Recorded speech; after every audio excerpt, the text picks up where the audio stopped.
आम भाग्यवान ये गोटे सौभाग्य जे जिते आम आसुचु श्रावण मासर तृतीय सोमवार बाबा पीठ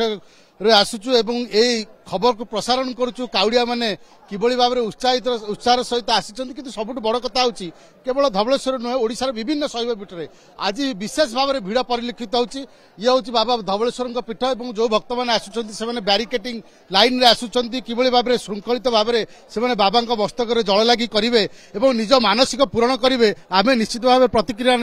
नवा किसी श्रद्धालु अच्छा आपण माँ कौटू कखड़ी केते समय धरि लाइन रे ठिया हेलेनी 6:30 श्रृंखलित दर्शन होची ना किसी अवस्था हिची आपण कोन देखुचन सब ठीक ठाक अछि तो हाँ हाँ आपण कोन देखुचन दर्शन केन कोन सब अछि बारे हाँ भल्ला अच्छे केते लाइन रे ठिया हेले 5:30 रहिलो देखो आप जहाँ प्रतिक्रिया नौलु जी मंदिर पूजक अच्छा सी आमको प्रतिक्रिया दौले जे पाखापाखि भोर 3टारू आज मंदिर पहड़ खोलीगला श्रद्धालु मानकर श्रृंखलित दर्शन किभली भाव में श्रृंखलित भाव में जल लगी करेंगे से पुलिस प्रशासन सजग अच्छा विशेषकर आप देखिए मंदिर प्रशासन तरफ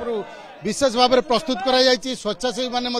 अच्छा आपन गोटे पचारे चाहिए कौटू आप आसी केते समय धरी लाइन रे ठिया हेलेनी आगे आम आसीचु सालेपुर भोर 5टारू आगे 5 घंटा धरी लाइन रे ठिया ए पर्यंत भी आमर लाइन पड़ेनी आसीचु ठाकुर धर्म कार्य जिते कष्ट हो बरंग मानसिक रखीचु पानी ढालिकी जिते कष्ट हेले पानी आनिकी जीवु गोटे कथा समस्त मुहरे जे जेते कष्ट हो किंतु जेहेतु मानसिक रही बाबा मस्तक जल लगी करेंगे बाबा आशीष लाभ करेंगे से विश्वास से जो विश्वास रही से विश्वास टे भक्त को टाणी आणुची बाबा धवलेश्वर पीठ को एवं जल लगी करने को ये हूँ बाबा धवलेश्वर महात्मा कारण से विश्वास एवं से भक्ति आधार रे भक्त टी चली कारण आज हूँ श्रावण मासर तृतीय सोमवार विशेष भाव में आज भिड़ परिलक्षित होती